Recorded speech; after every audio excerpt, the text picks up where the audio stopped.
दक्षाच्या यज्ञामध्ये उडी घेतली त्यावेळेला संतापलेल्या महादेवांनी हे शिवधनुष्य धारण केलं आणि तिथे यज्ञामध्ये उपस्थित होऊन सगळ्या देवतांना तरणावलं. या यज्ञामध्ये मला भाग घ्यायचा असून देखील मी भाग घेतला नाही. मला याची इच्छा असून देखील तुम्ही मला पाचारण केलं नाही आणि माझ्या पत्नीचा अंत तुमच्यामुळे झालाय. आता तुमची सगळ्यांची देवतांनो उत्तमांत मी छाटून टाकणार आहे या शिवधनुष्याने. असं प्रचंड शिवधनुष्य हातामध्ये धारण केलंय. रत्नांच्या लावलीये महादेवांनी. सगळ्या देवतांचा थरकाप उडाला. सगळे देव त्राही त्राही करू लागले. सगळ्या देवतांनी देवाधिदेव महादेवांची करुणा भागायला सुरुवात केली. महादेवा महादेवा त्राहिमाम वाचवा मला क्षमा क्षमा क्षमा याची. आमच्याकडनं अपराध घडलाय, मोठासा अपराध घडलाय. महादेवा आम्हाला वाचवा. शेवटी महादेव शांत झाले आणि त्यांनी शिवधनुष्य खाली ठेवलं. हे अनघा, हे रामा, ते शिवधनुष्य या जनक राजाच्या एका पूर्वज राजाने एक प्रचंड महायज्ञ केला होता. त्या महायज्ञाचं फळ म्हणून मागितलं होतं आणि त्या देवराज राजावरती या शिवधनुष्याच्या रक्षणाची जबाबदारी घेऊन देवतांनी ते शिवधनुष्य त्याला अर्पण केलं. वंश परंपरागत चालत आलेलं हे शिवधनुष्य या जनकाला प्राप्त झालेलं आहे. एका व्यक्तीकडून काय, एका महाबलीकडून काय, एका महारथीकडून काय, शेकडो महारथींनी एका वेळेस उचलण्याचा प्रयत्न केला तरी सुद्धा हे शिवधनुष्य हलत सुद्धा नाही. इतकं प्रचंड असं शिवधनुष्य आहे. धनुर्धरी श्रीरामांना या शिवधनुष्याला पाहण्याची उत्कंठा लागली. आचार्य, आपली आज्ञा असेल तर आपल्या बरोबर या धनुष्याचं दर्शन करण्याची माझी आणि लक्ष्मणाची इच्छा आहे.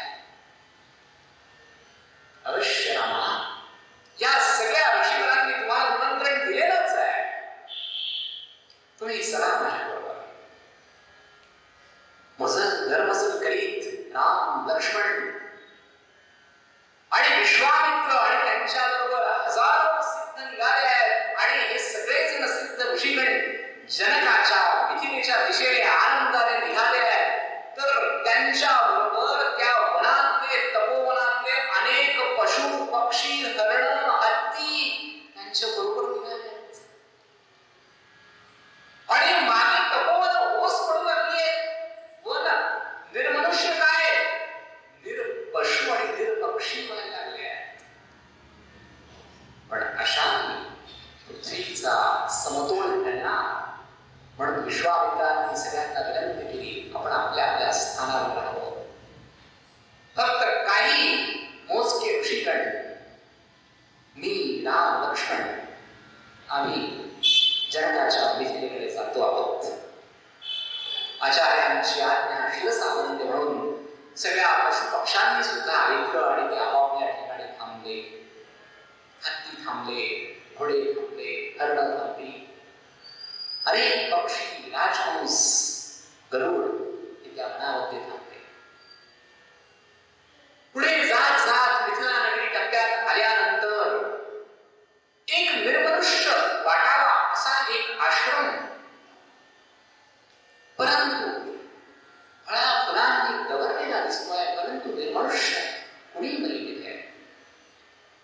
प्रभू श्री रामचंद्रांचं तिकडे लक्ष, निरीक्षण शक्ती अपार आहे आणि त्यांनी आचार्यांना शंका बोलून दाखवली की आचार्य, हा सिद्धाश्रम कोणाचा असावा? इथे कोणी दिसत नाही. इथे शेकडो वर्षापूर्वी कोणी तपश्चर्या करत होतं का? मला हा आश्रम पाहण्याची इच्छा का होतीये? आणि हे मधुर शब्द ऐकल्यानंतर विश्वामित्रांनी स्मित केलं. विश्वामित्र म्हणाले, गौतम ऋषींचा हा आश्रम होता 1000 वर्षांपूर्वी, आणि एका गौतम ऋषी आणि त्यांची पत्नी अहल्या अनेक वर्षापासून तिथे तपश्चर्या करीत असताना संध्येसाठी स्नान करण्याकरिता गौतम ऋषी नदीवरती गेले होते. अहिल्या अत्यंत सुंदर होती.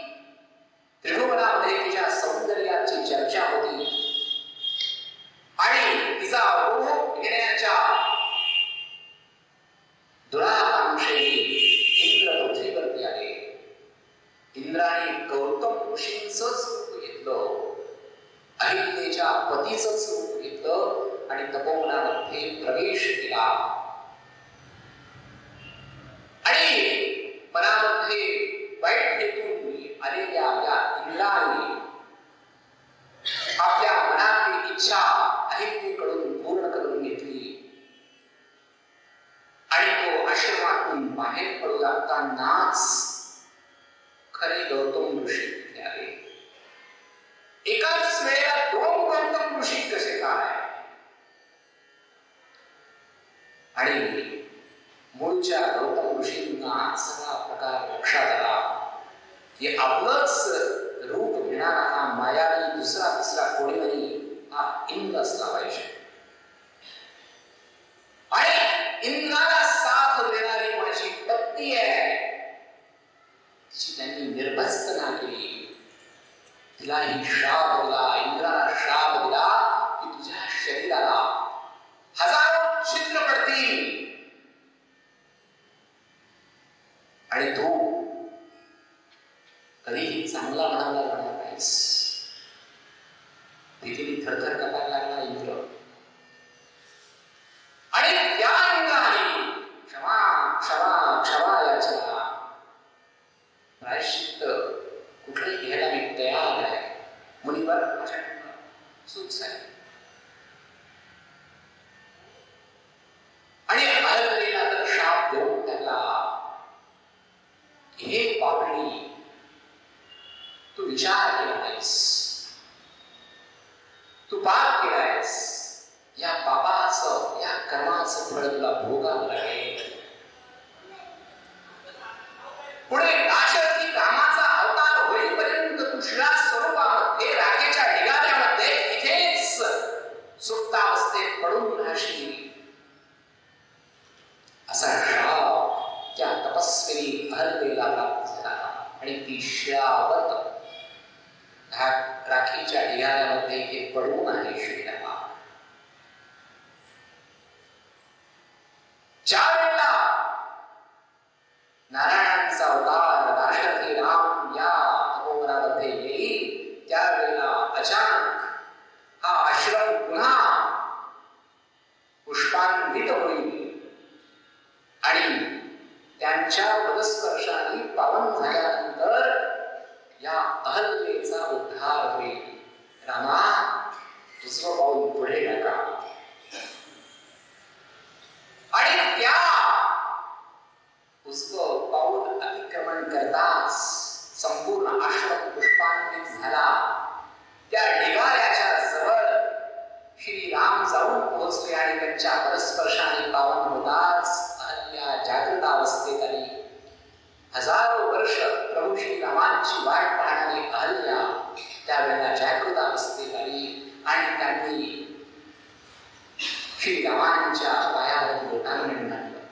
त्या तपस्विनीला अत्यंत आदराने उठवत रामचंद्रांनी तिलाच नमन केलं.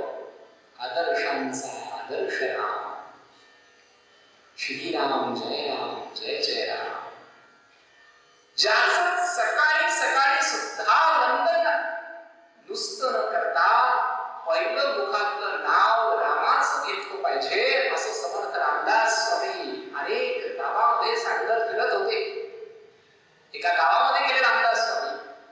एका वाड्याच्या समोर जाऊन सूर्यकिरण आत्ताच आलेले आहेत अशा घटनेला ते म्हणताय, श्रीराम जय राम जय जय राम.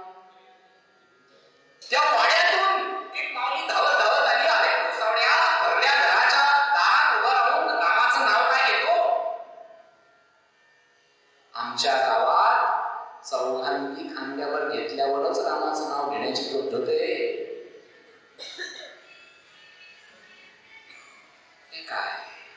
श्रीराम म्हणाले, रामाचं नाव तर अखंड घेतलं पाहिजे. जसा श्वास सुरू आहे तसं श्वास असेपर्यंत रामनाम घेतलं पाहिजे. आणि सगळीकडे प्रभाते मनी राम चिंतित जावा हा संदेश समर्थांनी सर्वत्र दिला. त्या श्रीरामांचं भजन करूया.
जपा राम नाम हरी जपा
जानकी म्हणली जाते.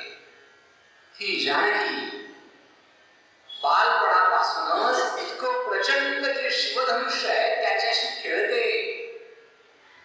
ही बालपणापासूनच एवढी सामर्थ्य संपन्न आहे की जे शिवधनुष्य एका प्रचंड मोठ्या पेटीमध्ये ठेवलं जातं, त्या लोखंडी पेटीला चाकं आहे आणि ती पेटी ओढून आणण्यासाठी कमीत कमी 500 लोक लागतात. त्या शिवधनुष्याची पूर्वा इतकी लहान असताना पासून सीता एकटी खेळते आणि मग तिला पती सुद्धा तसाच पराक्रमी नको का? आणि म्हणून या वीर शुल्का जानकीसाठी तो पण राहील केला. एका अर्थानं तिचं स्वयंवरच घोषित केलं.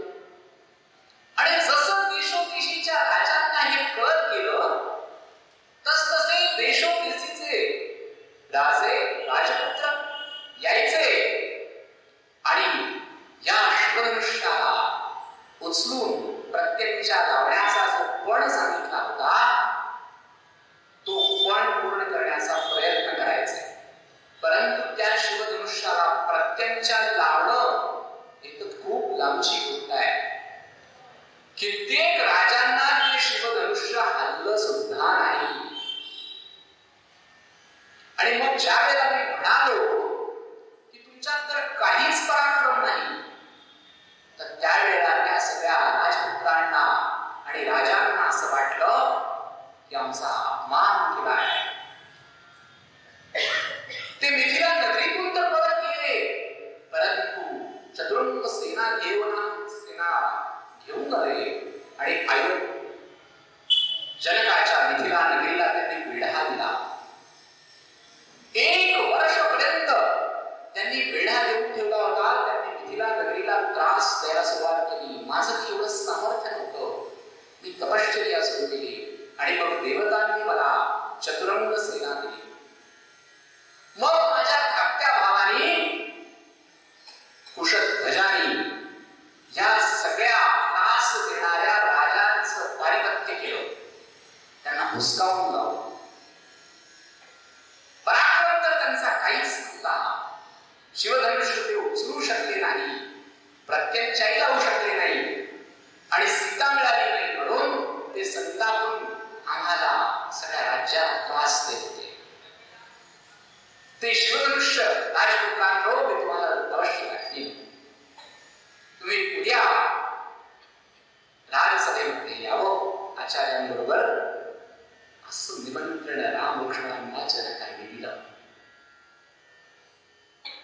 रामलक्ष्मणांच्या नावामध्ये उत्कंठा आहे आणि दुसऱ्या दिवशी घडलेल्या घटनेला रामलक्ष्मणांना बोलावण्यात आलेला आहे. त्या घटनेला आचार्यांसह ते उपस्थित झालेले आहे. आचार्यांची पाठ्य पूजा अर्घ्यदानाने जनक राजाने केलेली आहे.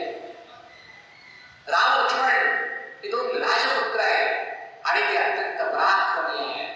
या त्यांच्या वर्णनावरून त्यांचंही यथोचित स्वागत जनक राजाने केलं.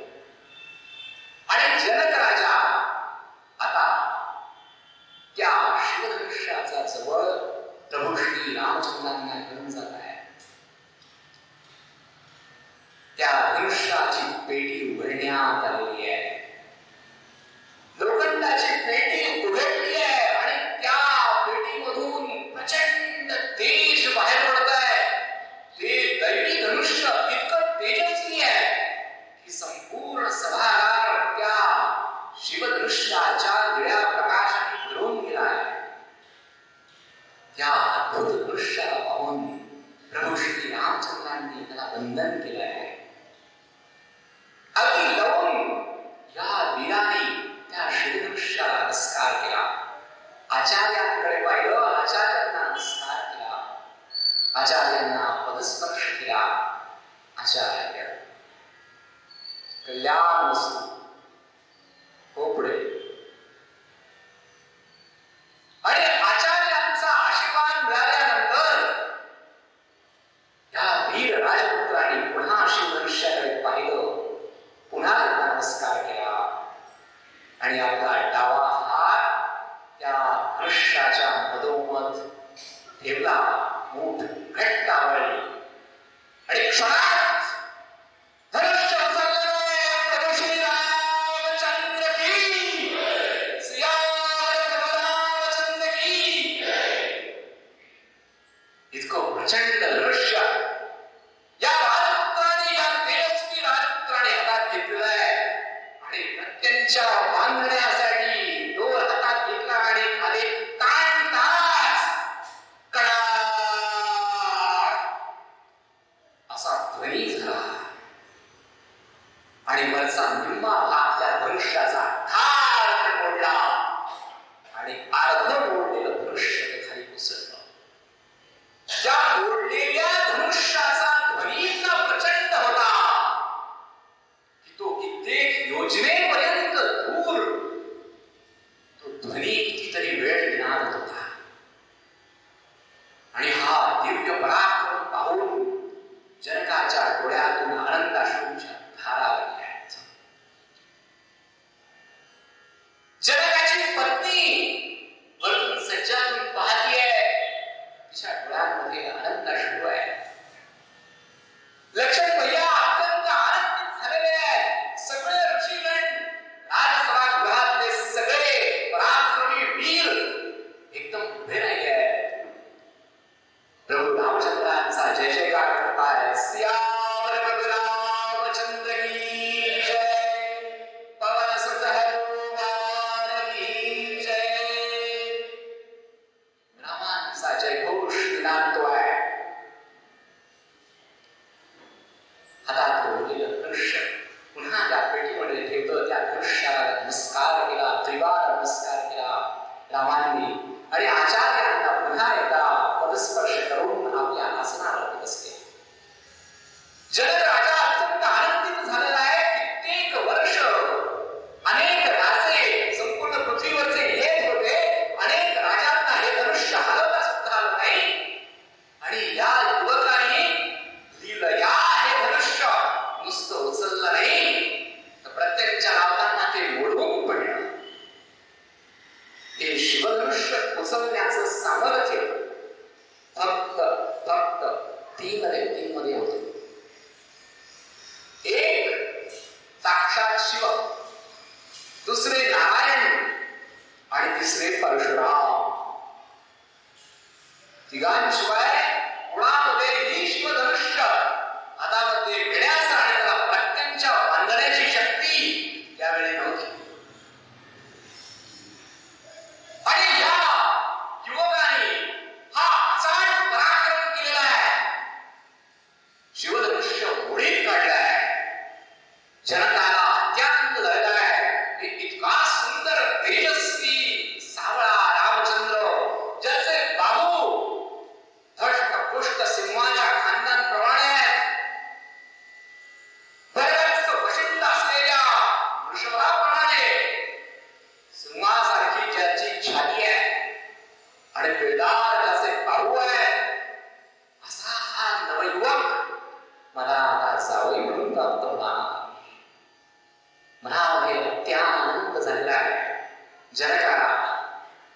आणि जनक अतिशय आनंदाने आता श्रीरामांच्या विवाहाचं पूर्ण करण्यासाठी त्याचे ज्येष्ठ आचार्य म्हणजे विश्वामित्रांकडे जाऊन म्हणतोय की आता या युवकाबरोबर जानकीचा विवाह लावून द्यावा. विश्वामित्र म्हणतात, हा राघव आहे, तू एकदा त्याच्याशी बोल. आणि मग जनक महाराज हात जोडून या युवकासमोर उभे. ते म्हणतायत, राजन, माझ्या कन्येचं पाणी ग्रहण करणार का आपण? किंबहुना आपण ते करावं अशी आमची सगळ्यांची इच्छा आहे. माझी कन्या वीरशूद्ध आहे. आजपर्यंत असा पराक्रम कोणी दाखवला नव्हता. तो पराक्रम तुम्ही दाखवला आहे.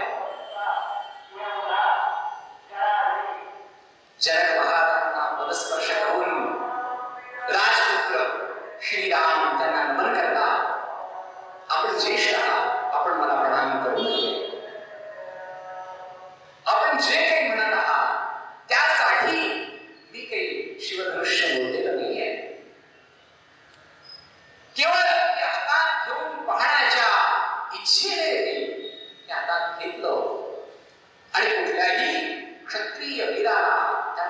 प्रत्यंच्या लावण्याची इच्छा होईल म्हणून मी त्याला प्रत्यंच्या लावण्यासाठी गेलो.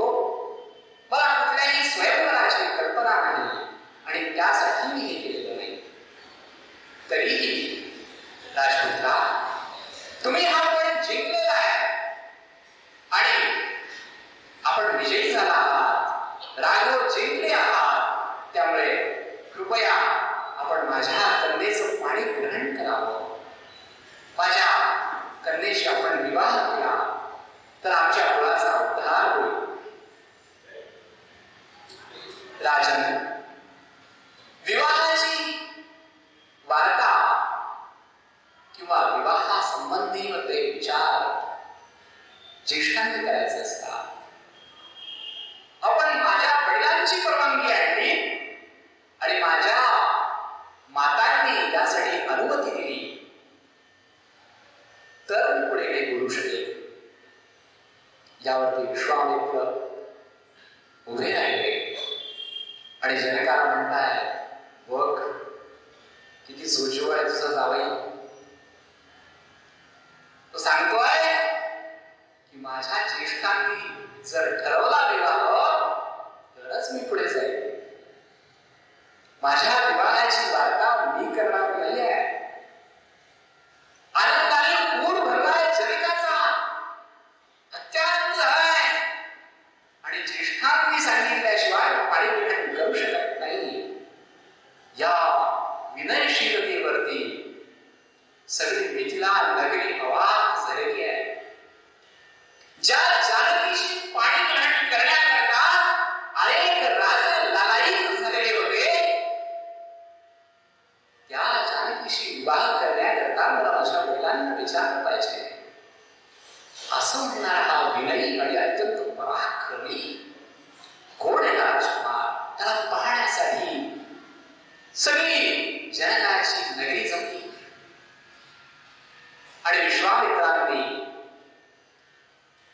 कुशध्वजाला, तुझ्या धाकट्या भावाला सुद्धा बोलावून घे, आचार्यांना बोलावून घे आणि अत्यंत वेगवान घोडेस्वारांबरोबर उत्तम दूत पाठव अयोध्येला. दशरथाला अतिशय आनंदाने, संपूर्ण सन्मानाने त्याच्या सगळ्या राण्यांसह तू इथे बोलावून घे आणि मग आपण प्रभू श्री रामचंद्रांच्या विवाहाचा विषय पुढे करूया. अत्यंत वेगवान असे घोडेस्वार अयोध्येला पाठवण्यात आले आणि मिथिलेवरून रामचंद्रांच्या या सगळ्या पराक्रमाचं वर्णन या घोडेस्वारांकडनं दशरथाच्या खाली आलं. दशरथाचा पूर अभिमानाने भरून गेला. माझा लाडका पुत्र राम इतका पराक्रमी आहे, त्यांनी 1000 हत्तींचं बळ असलेल्या ताटकेचा वध केला. मारीच्याला 1000 योजनी दूर समुद्रात फेकून दिलं. सुबाहूला एकाच बाणात यमसदनी पाठवलं. आणि हे थोडं की काय, शिवधनुष्य की जे 500 नरवीरांना ओढत आणावं लागतं चाकांच्या गाडीवर, ते शिवधनुष्य एका हातात उचलून त्याचा भंग करून टाकला माझ्या पुत्रांनी, माझ्या रामानी. अगं कौसल्ये, अगं कैकेयी, ऐकतेस का? अगं केवढा आनंदाचा क्षण आहे. अगं आता सून आणायची वेळ झाली आहे. चला चला चला चला आवरा, लग्नाची तयारी करा. महर्षी वसिष्ठांनी तिकडे जायला आपल्याला आज्ञा दिलेली आहे. स्वतः जातीने महर्षी वसिष्ठ आपल्याबरोबर निघाले.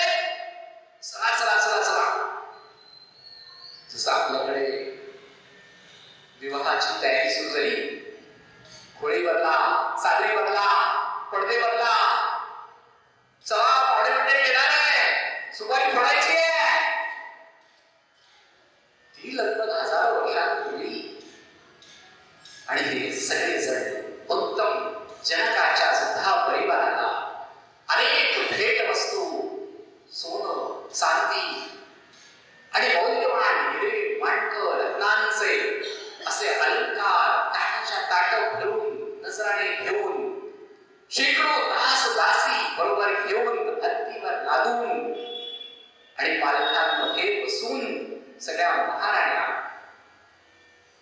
आणि भरत, शत्रुघ्न यासह दशरथ सगळ्या कुलगुरूंबरोबर आता मिथिला नगरीच्या जवळ पोहोचलेले आहेत. आणि हे सगळे अयोध्येहून आले आहेत याची वार्ता तातडीने दूताने येऊन सांगितलेली आहे. जनकाचा आनंद गगनात पावत नाहीये. तो आपल्या भावाबरोबर, कुशध्वजाबरोबर आनंदाने त्यांना सामोरा गेला आहे. त्या सगळ्यांचं तो पाद्य पूजन करतो आहे. राम लक्ष्मण अजूनही आचार्यांच्या सेवेत आहेत आणि ते आनंदाने आपल्या आचार्यांची सेवा करत आहेत. राजसभागृहातल्या लोकांनी विचारलं, दशरथ महाराजांना भेटले का? नाही. अहो का नाही भेटले? आम्ही सेवेत आहोत, आम्ही आचार्यांच्या सेवेत व्रतस्थ आहोत. जोपर्यंत आचार्य सांगणार नाही तोपर्यंत वडिलांना भेटण्याची सुद्धा आम्हाला अनुमती नाही. इतका विनयशील राम. आणि मग दोन्हीकडच्या कुलगुरूंची बैठक बसली. बैठक कोणाची बसली? कुलगुरूंची. जनकाचे कुलगुरू, अयोध्येचे चिरंजीव कुशनाम, बंधू कुशध्वज आणि इकडे महर्षी वसिष्ठ आहे, महर्षी विश्वामित्र आहेत, जाबाली आहेत, कश्यप आहेत, असे सगळे बसले आहेत. दशरथ महाराजांना पाचारण करण्यात आलं आणि त्याबरोबरही जनक महाराज स्वतः जातीने सगळ्यांना काय हवं होते बघतायत आणि बैठक बसली. हात जोडून अत्यानंदाने जनक महाराज दशरथांना म्हणतायत की राजन, आपली मैत्री तर जुनी आहे, मगर अब ये दोस्ती रिश्तेदारी में बदलनी चाहिए. ही आपली मैत्री आता नात्यामध्ये परिवर्तित व्हायला हवी. आपल्या पुत्राचा पराक्रम तर आपल्या कानावरती आलेलाच आहे आणि आपल्या ज्येष्ठ पुत्राने रामाने आमच्या जानकीचं पाणी ग्रहण करावं अशी आमची इच्छा आहे, असं आमचं मागणं आहे. आम्ही आपल्या पुढे पदर पसरतो. अत्यंत आनंदित झालेल्या दशरथ महाराजांनी एक पाऊल आणखी पुढे येऊन कडकडून मिठी मारली आहे जनकाला. मित्रवर्य, अहो विनंती काय करताय? तुमचा अधिकार आहे. तुम्ही केवळ शब्द नका, हात जोडू नका. आपण समतुल्य आहोत. नाही नाही, असं कसं? आमची मुलीची बाजू आहे, आमची पडती बाजू आहे. नाही, आपण टिकता. आपलं स्थान आमच्या पायात नाही, आमच्या छातीशी आहे. आणि पुन्हा ऐकून देत आहेत जनक महाराज. कुशध्वज कमरेत निम्मे वाकून दशरथांपुढे हात जोडून उभे आहेत. त्यांनाही जवळ ओढून घेतलं. दशरथ महाराज अत्यंत आनंदित आहेत. आणि आता तरुश्री रामचंद्रांचा विवाह जानकीशी होणार आणि निश्चित झालेला असताना विश्वामित्र म्हणतायत, दशरथा, मला असं वाटतं की तुझा दुसरा पुत्र लक्ष्मण आणि या जनकाची दुसरी कन्या उर्मिला यांचा विवाह करायला तुझी काही हरकत नसावी. तत्काळ हात जोडतायत दशरथ महाराज. आचार्य, आपला आदेश शिरसा आणून. महर्षी वसिष्ठांकडे विश्वामित्र बघतायत. ब्रह्मर्षी, आपलं काय म्हणणं आहे? आपण कुलगुरू आहात. वसिष्ठ म्हणताय, उत्तम आहे आचार्य, अतिउत्तम. तुम्ही म्हणताय की अतिशय उत्तम आहे. लक्ष्मणाचा विवाह निश्चित झाला तर. आणि मग महर्षी वसिष्ठ म्हणतात, भरत आणि शत्रुघ्न फार लहान राहिले नाही. माता भरत आणि शत्रुघ्नासाठी सुद्धा तातडीने कन्या बघायला पाहिजे. आणि विश्वामित्र म्हणतात, बघायला काय कशाला पाहिजे? त्या कन्यांचे पिताशी तिथे उपस्थित आहे. कोण? कुशध्वज. जलज यांच्या 2 कन्या आहेत, मांडवी आणि श्रुतकीर्ती. झालं राम लक्ष्मण भरत शत्रुघ्न यांचे विवाह निश्चित झाले. कित्येक दिवसापासून सुरू असलेला स्वयंवराचा विधी हा पूर्णतेला जातोय. मोठा सभामंडप सजलाय. अयोध्येहून अनेक पाहुणे आले आहेत. पृथ्वीवरच्या अनेक राजांना बोलवण्यात आलेलं आहे. सगळी मिथिला नगरी नटली आहे. सगळीकडे आनंदी आनंद आहे. एकदम 4 सुनांच्या घरी येणार आहे. सगळ्या राजमाता प्रसन्न आहे. सगळीकडे आनंदी आनंद झालाय. कौशल्याला तर अतिशय आनंद आहे. माझ्या रामचंद्राला आता वधू प्राप्त होतीये. माझ्या भरताला पण वधू प्राप्त होतीये. माझ्या लक्ष्मणाला, माझ्या शत्रुघ्नाला वधू प्राप्त होतीये. केवढा आनंदाचा क्षण आहे. आणि स्वयंवर आता हे पूर्णत्वाला जात आहे. मंगलाष्टक सुरू झाली आहे. स्वयंवर झाले सीतेचे, स्वयंवर झाले सीतेचे.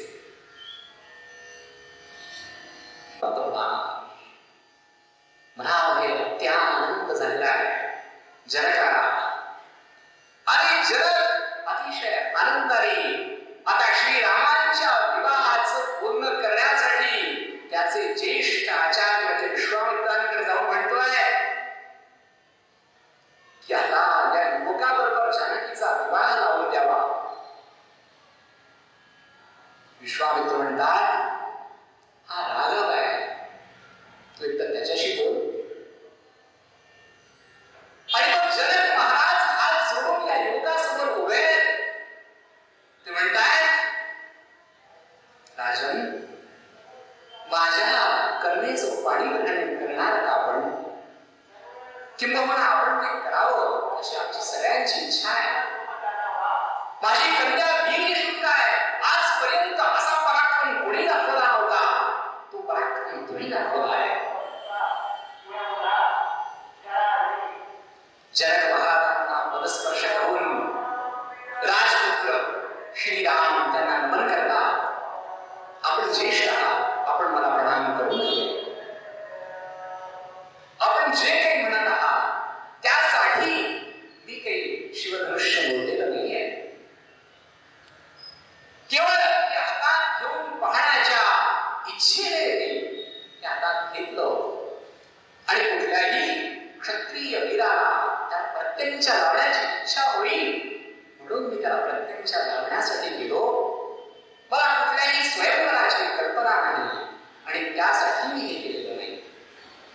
तरीही राजपुत्रा, तुम्ही हा पण जिंकलेला आहे आणि आपण विजयी झाला आहात. राघव जिंकले आहात. त्यामुळे कृपया आपण माझ्या कन्येचं पाणी ग्रहण करावं. माझ्या कन्येशी आपण विवाह केला तर आमच्या कुळाचा उद्धार होईल.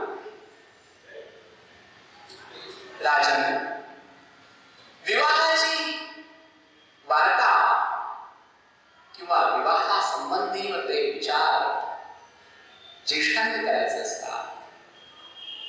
आपण माझ्या वडिलांची परवानगी आणली आणि माझ्या मातांनी त्यासाठी अनुमती दिली तर मी पुढे काही बोलू शकेल. यावरती विश्वामित्र उभे राहिले आणि जनकाला म्हणताय, बघ किती सोजवळ आहे तुझं जावई. तो सांगतोय की माझ्या ज्येष्ठांनी जर ठरवला विवाह तरच मी पुढे जाईल. माझ्या विवाहाची वार्ता मी करणार नाही आहे. आनंदाने पूर भरलाय जनकाचा, अत्यानंद झालाय आणि ज्येष्ठांनी सांगितल्याशिवाय पाणी ग्रहण करू शकत नाही. या विनयशीलतेवरती सगळी मिथिला नगरी अवाक झालेली आहे. ज्या जानकीशी पाणी ग्रहण करण्याकरता अनेक राजे लालायित झालेले होते, त्या जानकीशी विवाह करण्याकरता मला माझ्या वडिलांना विचारलं पाहिजे. असं म्हणणारा हा विनयी आणि अत्यंत पराक्रमी कोण आहे राजकुमार? त्याला पाहण्यासाठी सगळी जनकाची नगरी जमली. आणि विश्वामित्रांनी कुशध्वजाला, तुझ्या धाकट्या भावाला सुद्धा बोलावून घे, आचार्यांना बोलावून घे आणि अत्यंत वेगवान घोडेस्वारांबरोबर उत्तम दूत पाठव. अयोध्येला दशरथाला अतिशय आनंदाने, संपूर्ण सन्मानाने त्याच्या सगळ्या राण्यांसह तू इथे बोलावून घे आणि मग आपण प्रभू श्री रामचंद्रांच्या विवाहाचा विषय पुढे करूया. अत्यंत वेगवान असे घोडेस्वार अयोध्येला पाठवण्यात आले आणि विधिवरून रामचंद्रांच्या या सगळ्या पराक्रमाचं वर्णन या घोडेस्वारांनी म्हटलं. दशरथाच्या खाली आलं. दशरथाचा पूर अभिमानाने भरून गेला. माझा लाडका पुत्र राम इतका पराक्रमी आहे, तरी 1000 हत्तींचं बळ असलेल्या ताटकेचा वध केला. मारीच्या 1000 योजने दूर समुद्रात फेकून दिलं. सुबाहूला एकाच बाणात देवसत्नी पाठवलं. आणि हे थोडं काय, शिवधनुष्य की जे 500 नरवीरांना ओढत आणावं लागतं चाकांच्या गाडीवर, ते शिवधनुष्य एका हातात उचलून त्याचा भंग करून टाकला. माझ्या पुत्रांनी, माझ्या रामानी. अगं कौसल्य, अगं कैकेयी, ऐकतेस का? अगं थोडा आनंदाचा क्षण आहे. अगं आता सून आणायची वेळ झाली आहे. चला चला चला चला, आवरा, लग्नाची तयारी करा. महर्षी वसिष्ठांनी तिकडे जायला आपल्याला आज्ञा दिलेली आहे. स्वतः जातीने महर्षी वसिष्ठ आपल्याकडे निघाले. चला चला चला चला. जसं आपल्याकडे विवाहाची तयारी सुरू झाली, खोळी बदला, साजरी बदला, पडदे बदला. चला पाहुणे मंडळी येणार आहे, सुपारी फोडायची आहे. ती लगभग 1000 वर्षांपूर्वी. आणि हे सगळे जण उत्तम जनकाच्या सुद्धा परिवाराला अनेक भेट वस्तू, सोनं, चांदी आणि मौल्यवान हिरे, माणकं, रत्नांचे असे अलंकार ताटाच्या ताट भरून, नजराणे घेऊन, शेकडो दास दासी बरोबर घेऊन, हत्तीवर लादून आणि पालखांमध्ये बसून सगळ्या महाराण्या आणि भरत, शत्रुघ्न यासह दशरथ सगळ्या बरोबर आता मिथिला नगरीच्या जवळ पोहोचलेले आहेत. आणि हे सगळे अयोध्येहून आले आहेत याची वार्ता तातडीने दूताने येऊन सांगितलेली आहे. जनकाचा आनंद गगनात पावत नाहीये. तो आपल्या भावाबरोबर, कुशध्वजाबरोबर आनंदाने त्यांना सामोरा गेला आहे. त्या सगळ्यांचं तो वाद्यपूजन करतो आहे. राम लक्ष्मण अजूनही आचार्यांच्या सेवेत आहेत आणि ते आनंदाने आपल्या आचार्यांची सेवा करत आहेत.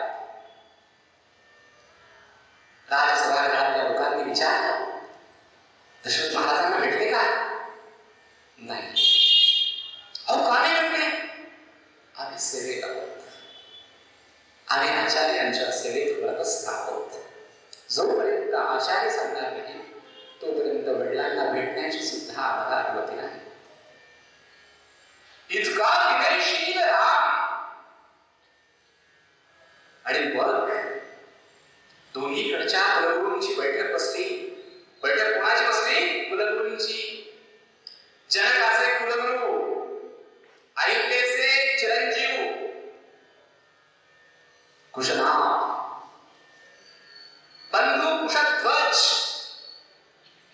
आणि इकडे महर्षी वसिष्ठ आहे, महर्षी विश्वामित्र आहेत, जाबाली आहेत, कश्यप आहेत, असे सगळे बसले आहेत. दशरथ महाराजांना पाचारण करण्यात आलं आणि त्याबरोबरही जनक महाराज स्वतः जातीने सगळ्यांना काय हवं होते बघतायत आणि बैठक बसली.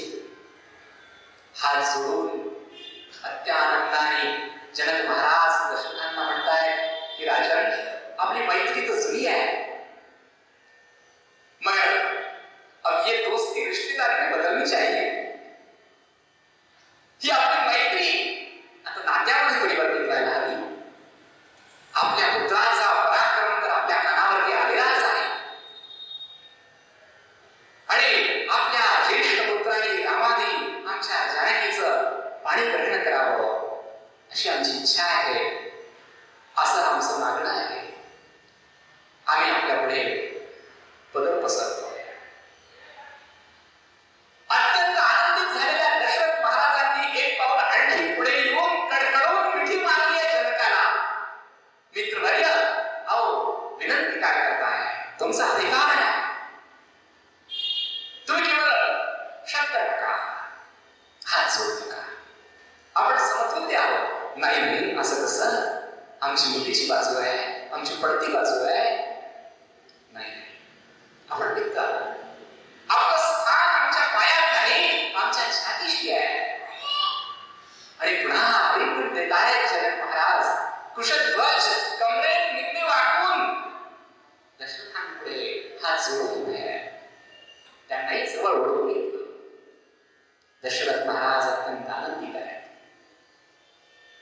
आणि आता तरुषी रामचंद्रांचा विवाह जानकीशी होणार हे निश्चित झालेलं असताना विश्वामित्र म्हणतायत, दशरथा, मला असं वाटतं की तुझा दुसरा पुत्र लक्ष्मण आणि या जनकाची दुसरी कन्या उर्मिला यांचा विवाह करायला तुझी काही हरकत नसावी.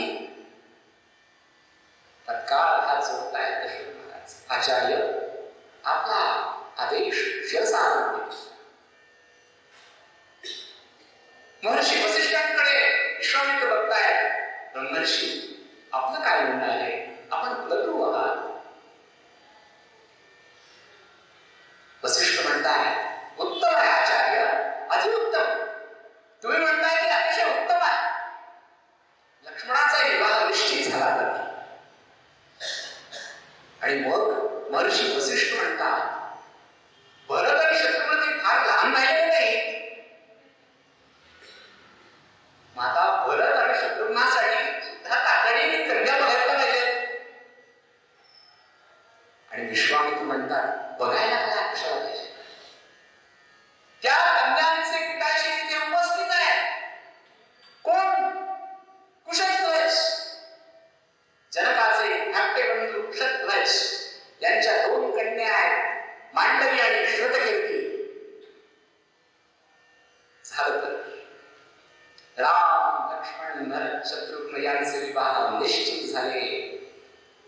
कित्येक दिवसापासून सुरू असलेला स्वयंवराचा विधी हा पूर्ण केला जातोय. मोठा सभामंडप सजला आहे. अयोध्येहून अनेक पाहुणे आले आहेत. पृथ्वीवरच्या अनेक राजांना बोलवण्यात आलेलं आहे. सगळी मिथिला नगरी नटली आहे. सगळीकडे आनंदी आनंद आहे. एकदम 4 सुनांच्या घरी येणार आहे. सगळ्या राजमाता प्रसन्न आहे. सगळीकडे आनंदी आनंद झाला आहे. कौसल्यला तर अतिशय आनंद आहे. माझ्या रामचंद्राला आता वधू प्राप्त होतीये. माझ्या भरताला पण वधू प्राप्त होतीये. माझ्या लक्ष्मणाला, माझ्या शत्रुघ्नाला वधू प्राप्त होतीये. केवढा आनंद आहे. आणि स्वयंवर आता हे पूर्ण कृपाला जात आहे. मंगलाष्टका सुरू झाली आहे. स्वयंवर झाले सीतेचे, स्वयंवर झाले सीतेचे.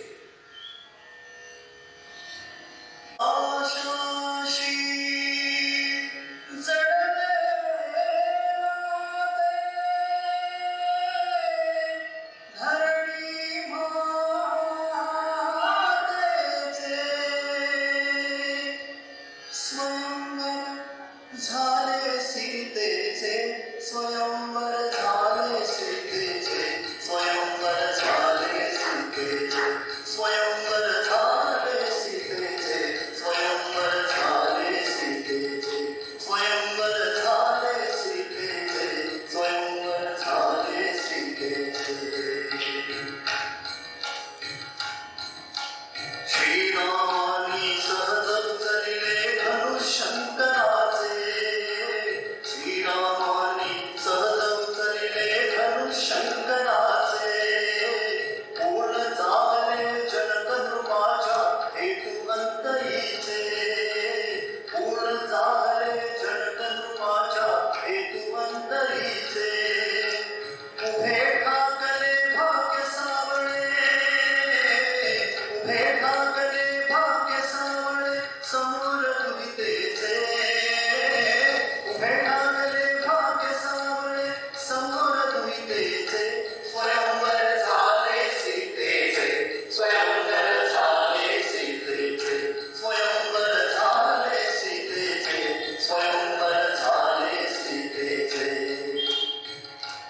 आपल्या 4 नववधूंना अतिशय आनंदाने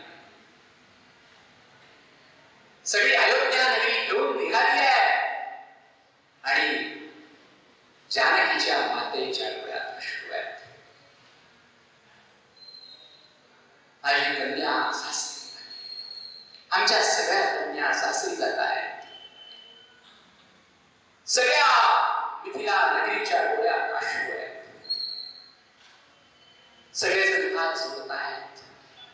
रामचंद्रांच्या पुढे, सगळ्या राजपुत्रांच्या पुढे, राजमातांच्या पुढे आमच्या मुलींना सांभाळून घ्या.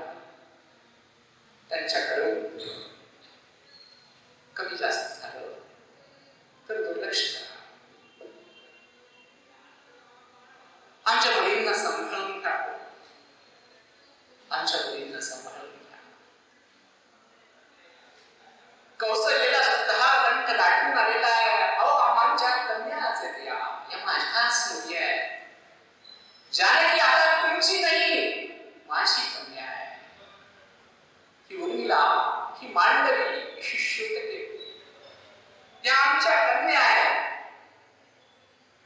सुमित्रेचा ओढ भरून आलेला आहे आणि सगळ्यांच्या गळाभेटी घेऊन ह्या कन्या साश्रू नयनांनी आपल्या मातांचा, आपल्या पिताश्रींचा निरोप घेऊन निघाल्या आहेत अयोध्येच्या दिशेने. वरात निघाली आहे. कित्येक हत्ती आहेत, अश्व आहेत, अनेक सेवक आहेत आणि ही वरात अयोध्येच्या दिशेने तपोवनातून जाती आहे. आणि अचानक वातावरण बदललं. आसमंतामध्ये प्रचंड काळे मेघ भरून आले. घुंगावणारा वारा सुटला. एवढ्या मोठ्या वनामध्ये सगळे हिंस्र पक्षी, प्राणी इकडून तिकडे सैरा वैरा धावू लागले. अशुभ संकेत होत आहेत. महर्षी वसिष्ठांकडे दशरथ पाहतायत. केवळ दशरथ, प्रभू श्रीराम, महर्षी वसिष्ठ, त्यांचे तिन्ही बंधू एवढेच जागृतावस्थेत राहिले आणि बाकी सगळे मूर्छित झाले आहेत. इतकी प्रचंड प्रकृतीने अवस्था बदलली. अचानक हे काय झालं? काय मोठं संकट आलं? आणि काही क्षणात काल स्वरूपामध्ये खांद्यावरती प्रचंड धारधार समसमणारा परशु घेऊन परशुराम उपस्थित झाले आहेत. परशुरामोस्मी अहम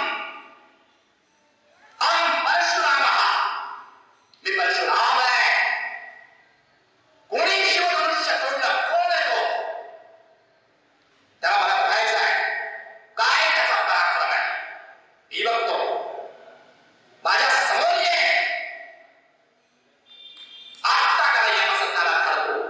कोणाची वेळ आली आहे की ज्याने शिवधनुष्य तोडलं? धावत धावत महर्षी वसिष्ठ पुढे जात आहेत. विश्वामित्र पुढे झाले आहेत. ऋषीवर आपण शांत व्हा. ऋषीवर आपण शांत व्हा. शांत होणार नाही मी. ध्यानावस्थेत होतो. समाधी अवस्थेमध्ये मला शिवधनुष्य तुटल्याचं दिसलं. त्या जनकाच्या देवरथाकडे ते सांभाळण्यासाठी गेलेलं होतं. त्या देवरथाने अनेक पिढ्यांना तो संस्कार दिला होता सांभाळण्याचा. त्या जनकाने काय हा पण लावला आणि कोण येतो माझ्या समोर आणला. त्याला जिवंत सोडणार नाही मी आता. दिसत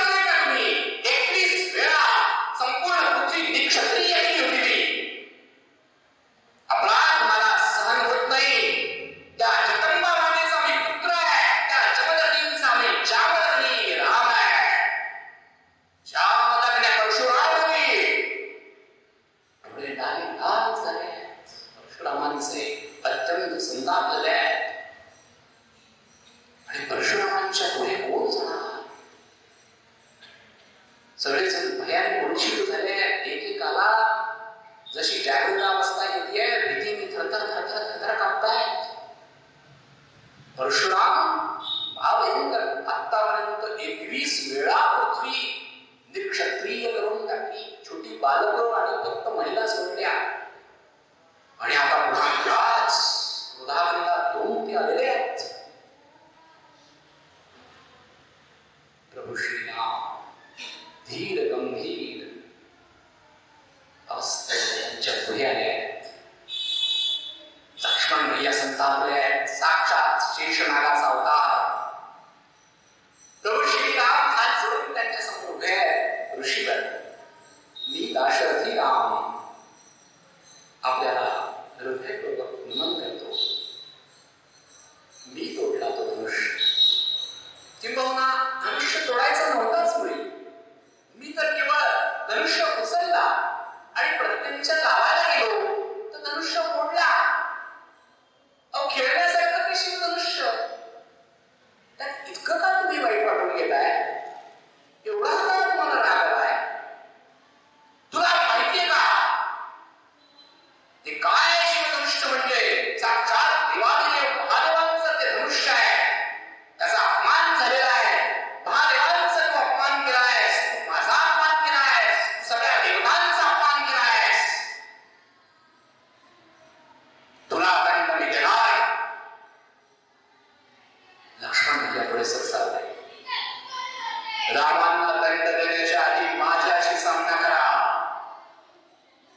सावधान. धनुष्य लगेच काढलाय माझ्या हातात पुढे. लक्ष्मण भैया सावली सारखे आपल्या दादाच्या मागे आहेत. आपल्या ज्येष्ठ भ्रात्यावरती प्रचंड प्रेम आहे. रामांना दंड देण्याच्या आधी माझा सामना करा. या दोघांचा वादविवाद सुरू होतोय. राम म्हणताय लक्ष्मणा बोलतोय ना, ज्येष्ठांशी असं नसतं बोलायचं. त्यांना नमन कर. ते तपस्वी आहेत, ते तपोनिधी आहेत.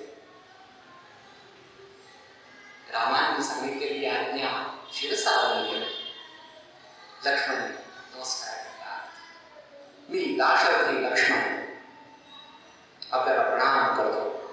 किंचित तिरच्या प्रकटीने लक्ष्मण प्रणाम करतो. राम समजूत करतायत परशुरामांची. गोडगोड बोलू नकोस माझ्याशी. तुझ्या गोड बोलण्यात येणारा मी परशुराम नाही.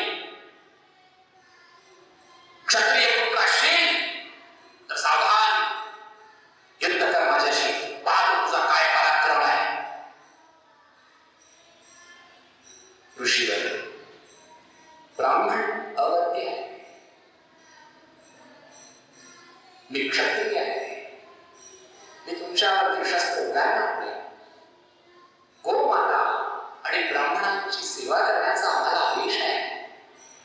मी तुमच्या समोर शस्त्र उगारणार नाही. पण तुम्ही जर आव्हान दिलं तर मी मागे सरकणार नाही.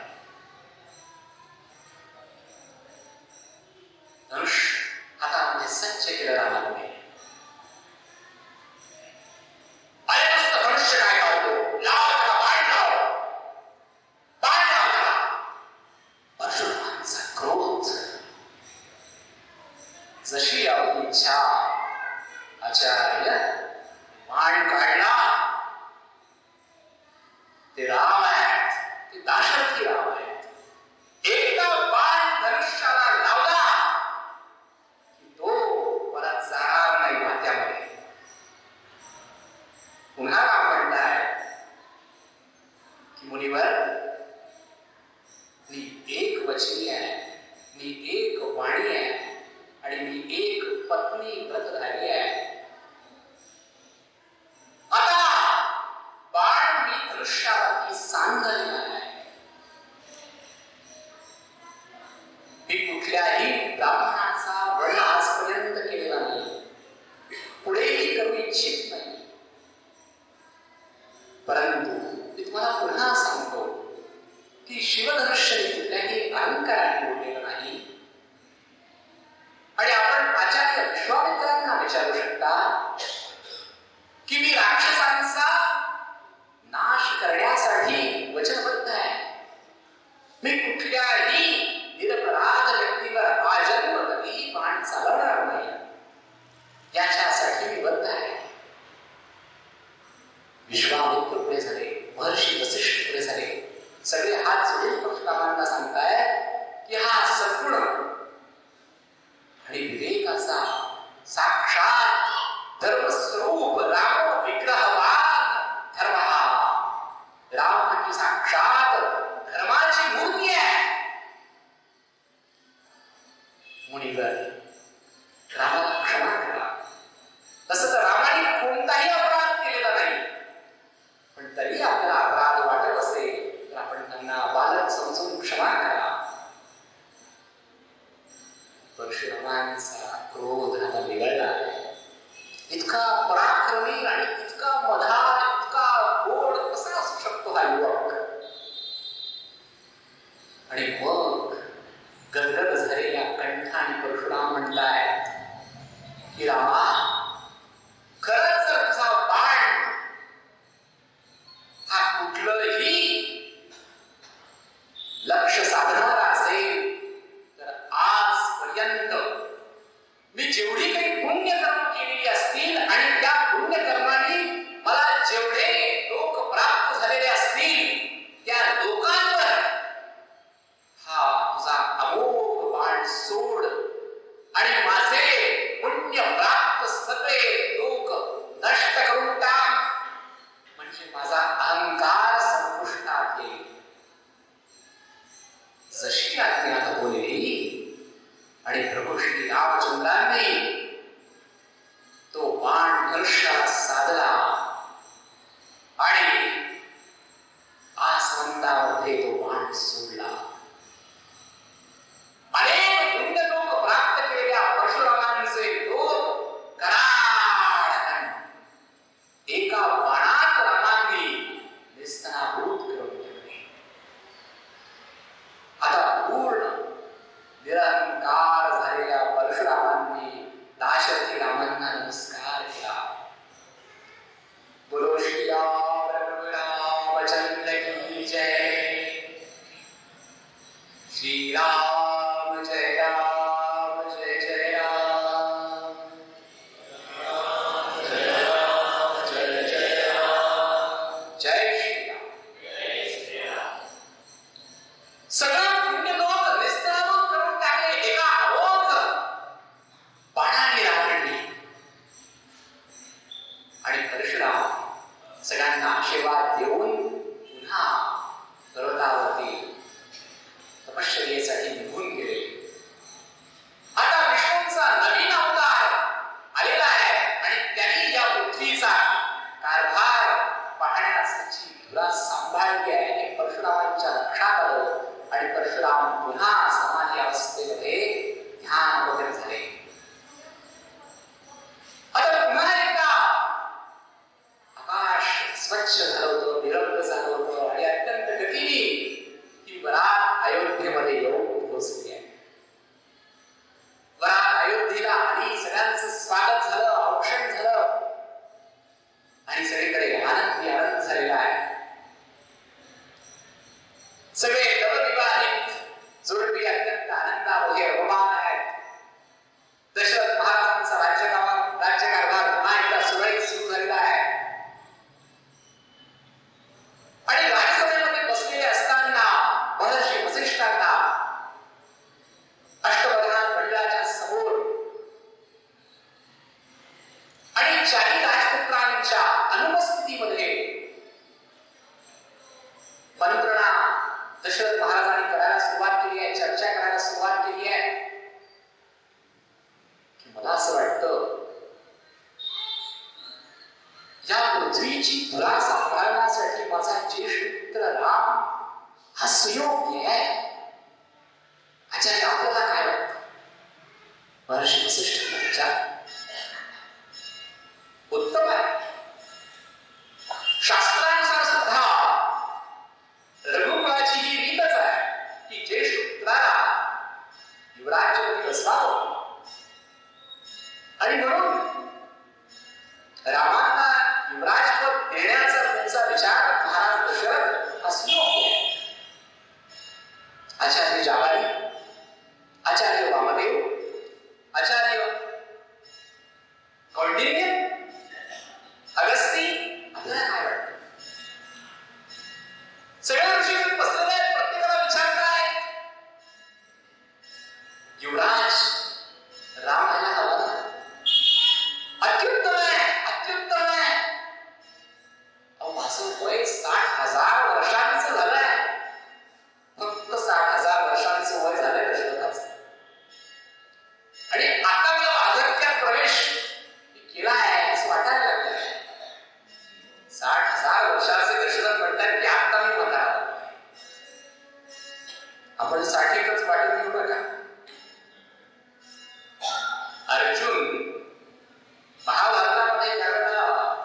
भीष्माचार्य नाही सांगा. महाभारत युद्धामध्ये सगळ्यात वयाने ज्येष्ठ व्यक्ती कोण? नाही. काही क्षणांचा अवलंब होतो. विश्वामित्र नाही. विश्वामित्र कौरव पांडवांमध्ये युद्धात नाही.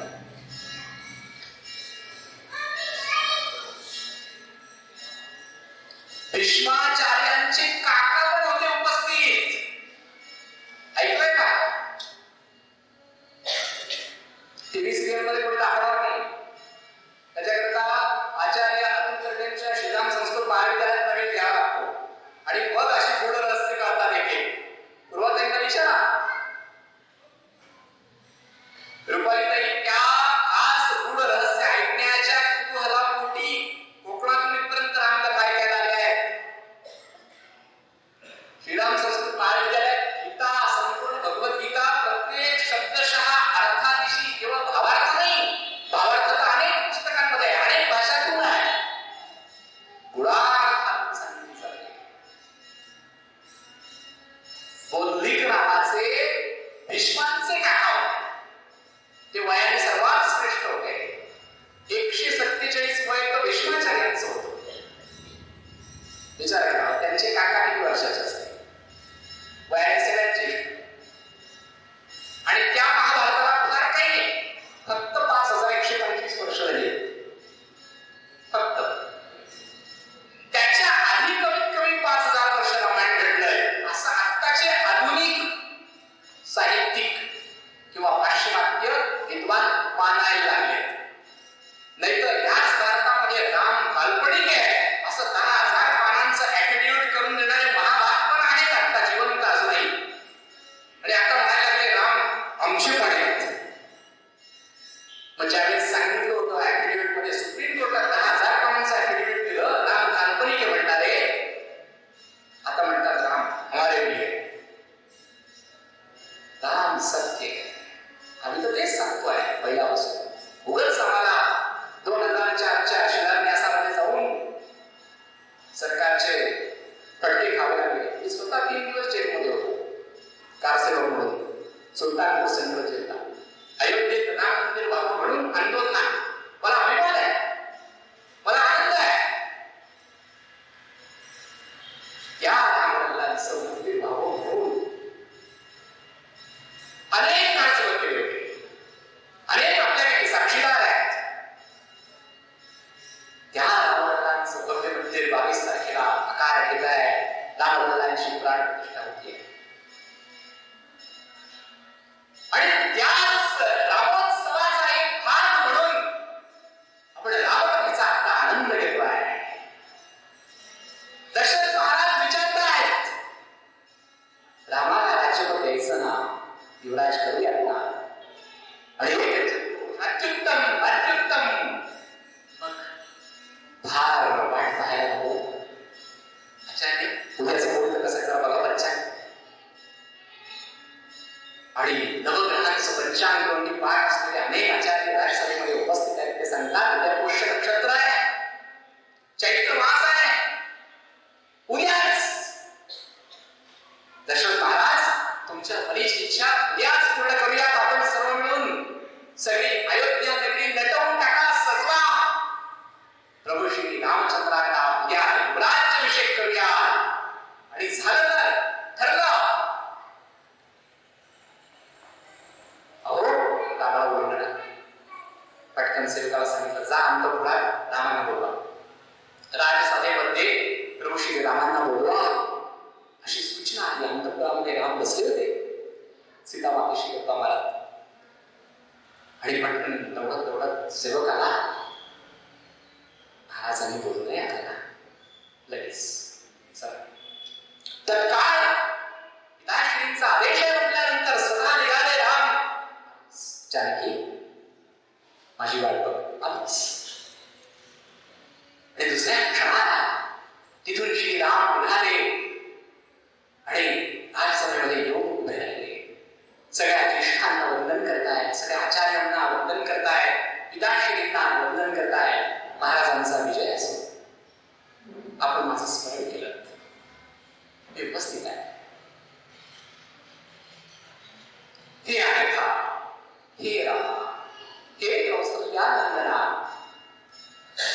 उद्या तुला युवराज्याभिषेक करण्याचं आम्ही सगळ्यांनी मिळून ठरवलंय.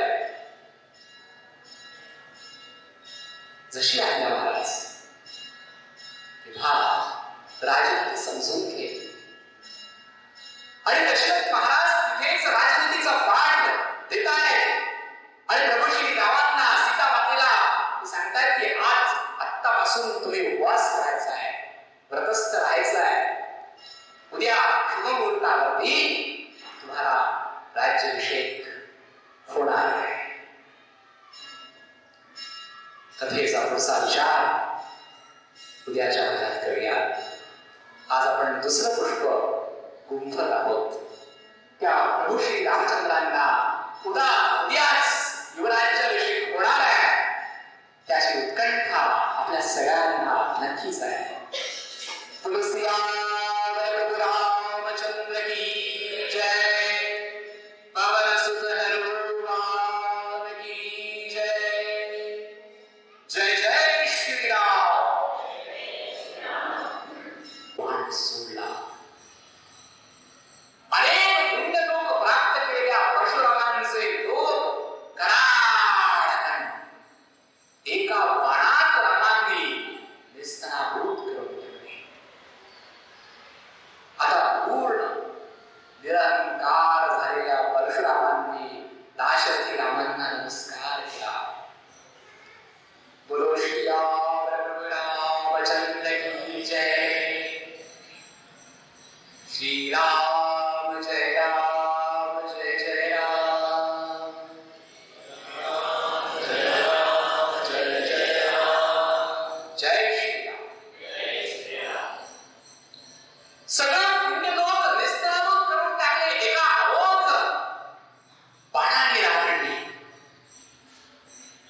आणि परशुराम सगळ्यांना आशीर्वाद देऊन पुन्हा पर्वतावरती तपश्चर्येसाठी निघून गेले. आता विष्णूंचा नवीन अवतार आलेला आहे आणि त्यांनी या पृथ्वीचा कारभार पाहण्याची धुरा सांभाळली आहे. हे परशुरामांच्या लक्षात आलं आणि परशुराम पुन्हा समाधी अवस्थेमध्ये ध्यान वगैरे झाले. आता पुन्हा एकदा आकाश स्वच्छ झालं होतं, निरंग झालं होतं आणि अत्यंत गतीने ही वरात अयोध्येमध्ये येऊन पोहोचली आहे. वरात अयोध्येला आली, सगळ्यांचं स्वागत झालं, औक्षण झालं आणि सगळीकडे आनंद झालेला आहे. सगळे नवविवाहित जोडपी अत्यंत आनंदामध्ये रममाण आहेत. दशरथ महाराजांचा राज्यकारभार पुन्हा एकदा सुरळीत सुरू झालेला आहे. आणि राजसभेमध्ये बसलेले असताना महर्षी वसिष्ठांना अष्टप्रधान मंडळाच्या समोर आणि चारी राजपुत्रांच्या अनुपस्थितीमध्ये मंत्रणा दशरथ महाराजांनी करायला सुरुवात केली आहे, चर्चा करायला सुरुवात केली आहे. की मला असं वाटतं या पृथ्वीची धुरा सांभाळण्यासाठी माझा ज्येष्ठ पुत्र राम हा सुयोग्य आहे. आचार्य आपल्याला काय वाटतं? महर्षी वसिष्ठांना विचार. उत्तम आहे. शास्त्रानुसार सुद्धा रघुकुलाची ही रीतच आहे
आपण साठीतच वाटून घेऊ नका. अर्जुन महाभारतामध्ये ज्यावेळेला महाभारत युद्धात उभा राहिला त्यावेळेला तो सर्वश्रेष्ठ तरुण धनुर्धर म्हणून होता. त्यावेळेला अर्जुनाचं वय किती होतं माहिती आहे? विष्णू भगवंत तुला माहिती आहे? महाभारतात कौरव पांडवांच्या युद्धामध्ये युधिष्ठिरची सांगू शकते फक्त 85 वर्षाचं वय होतं आणि सगळ्यात तरुण तिखट योद्धा म्हणून अर्जुन. फक्त 85 वर्षाचा अर्जुन म्हणतो की सर्वात तरुण आहे महाभारतात. आणि जे सगळ्यात वयस्कर होते कोण? भीष्माचार्य. नाही सांगा, महाभारत युद्धामध्ये सगळ्यात वयाने ज्येष्ठ व्यक्ती कोण? नाही. काही क्षणांचा अवलंब करून विश्वामित्र नाही. विश्वामित्र कौरव पांडवांचे युद्ध केलं.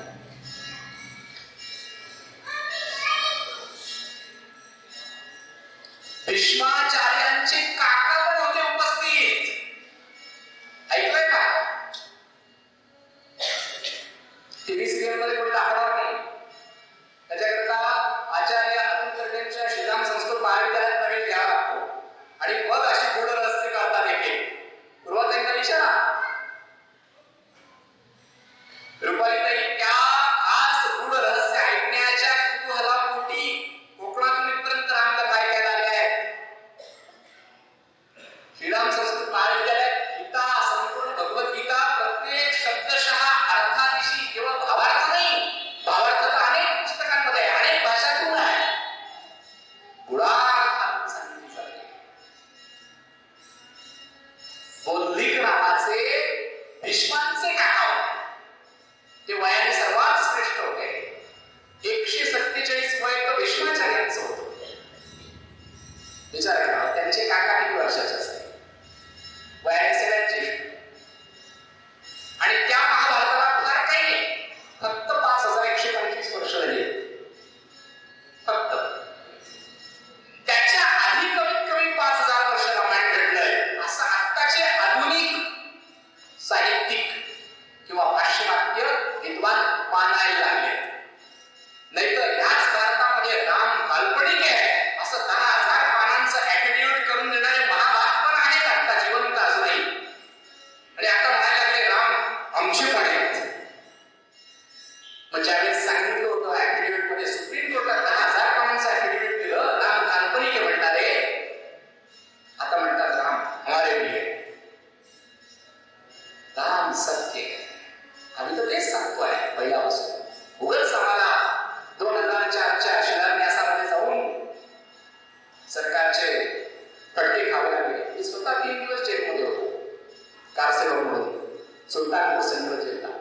अयोध्येत राम मंदिर व्हावं म्हणून आंदोलन. मला अभिमान आहे, मला आनंद आहे. या रामलल्लांचं मंदिर व्हावं म्हणून अनेक कारसेवक केले होते. अनेक आपल्यापैकी साक्षीदार आहेत.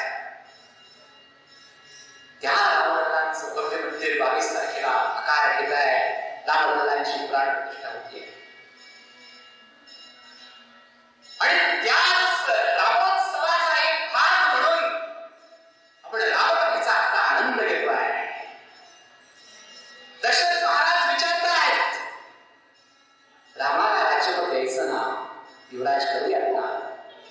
आणि अत्युत्तम अत्युत्तम. मग फार वाट पाहायला हो आचार्य उद्याचं मुहूर्त कसं जरा बघा पंचांग.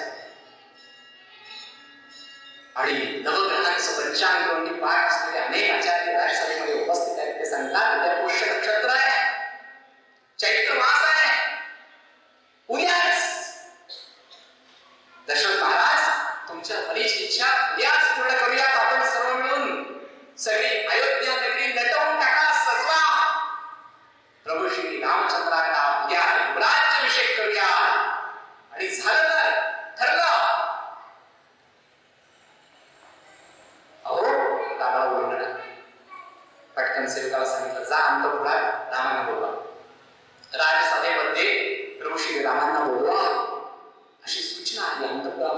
बसले होते सीता मातेशी गप्पा मारत. आणि पटकन दौडत सेवक आला. महाराजांनी बोलू नये आता लगेच तत्काळ पिताश्रींचा आदेश म्हटल्यानंतर स्वतः निघाले राम. जानकी माझी वाट बघ आलीस. आणि दुसऱ्या क्षणाला तिथून श्रीराम निघाले आणि राजसभेमध्ये येऊन उभे राहिले. सगळ्या ज्येष्ठांना वंदन करतायत, सगळ्या आचार्यांना वंदन करतायत, पिताश्रींना वंदन करतायत. महाराजांचा विजय असो. आपण माझं स्मरण केलं, हे उपस्थित आहे.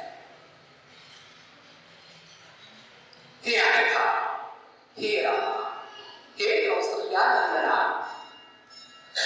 उद्या तुला युवराज्याभिषेक करण्याचं आम्ही सगळ्यांनी मिळून ठरवलंय.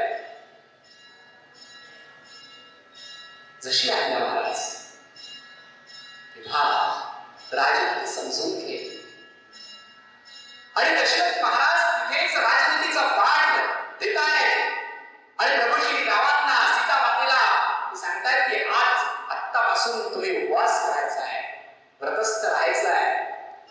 उद्या शुभ मुहूर्तावरती तुम्हाला राज्याभिषेक होणार आहे. कथेचा पुढचा विचार उद्याच्या भागात करूया. आज आपण दुसरं पुष्प गुंफत आहोत. त्या प्रभू श्री रामचंद्रांना उद्याच युवराज्याभिषेक